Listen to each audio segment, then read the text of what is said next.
The way I make my money is in entertainment business. You know, you don't get there's not a check coming in 9 to 5. There's not, just because today happened, you're not on the clock. So if I have 5 or 6 conversations today, one of those better lead to some sort of income. So my mind as a producer has to be on that. I'm like, okay, well, this person can't lead me to a $5,000 corporate gig, but I can get a $725 mom and pop shop HD content creation package out of it. Hey, I make $725 in a day, but that keeps the party going. My day job is now my production, and so as long as I'm using my camera, as long as I'm producing, and that's what keeps, you know, funds trips like this. I live in Fresno, my studio's in Fresno. I have to come down here for 2 days to be here to go do this. This is not a funded thing, this is just out of my pocket to be here, but I'll do it happily because I know I get in front of you. As a producer, I have to be recruiting constantly. You as a producer have to be recruiting constantly. So that's one thing they don't tell you in film school. I went to UCLA, I went to the Los Angeles Film School. They don't tell you that you have to keep recruiting. You know, everyone's like, oh, nobody's helping me. I don't have a team, nobody's helping me. Well, that's a lack of leadership. You need to get out there and be a better leader then. You need to have followers, you need to lead. So that's one of the things is you don't think of it that way, but if people are not following your program, if they're not coming onto your project, look in the mirror, go back, reevaluate, readjust the plan, make a better plan, and ask them a different way. You might start to recruit a team. You'll surprise yourself.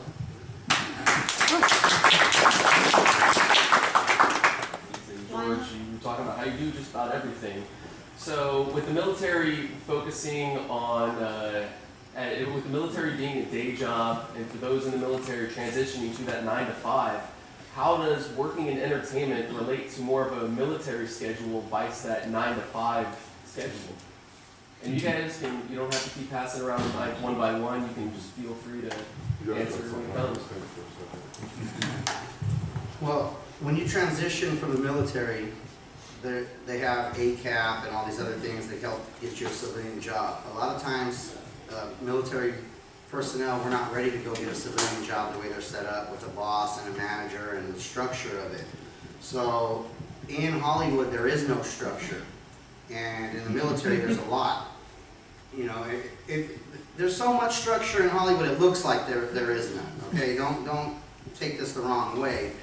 Basically, there's no right way of doing this. There's no right or wrong way to navigate these waters. So in the military, it was, if you do A, B, and C, D will be the result. In Los Angeles, good luck with that mentality, because it's not that. And so when some of just day-to-day operation makes you frustrated, or makes a military veteran frustrated. It's like, well, I thought if I did these things, then this was going to be the outcome.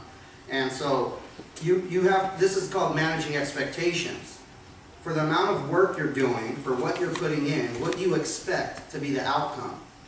And if what you're doing does not work, then you got to go back and try something else. And that's the thing is, in this particular thing that you're getting into, you have to look at, what is my definition of success? What do I define as success? Am I successful if I'm paying my rent, or am I successful if I go to 2 auditions in a year? I don't know what your level of success is. I don't know what your level of motivation is. So you need to set those standards first.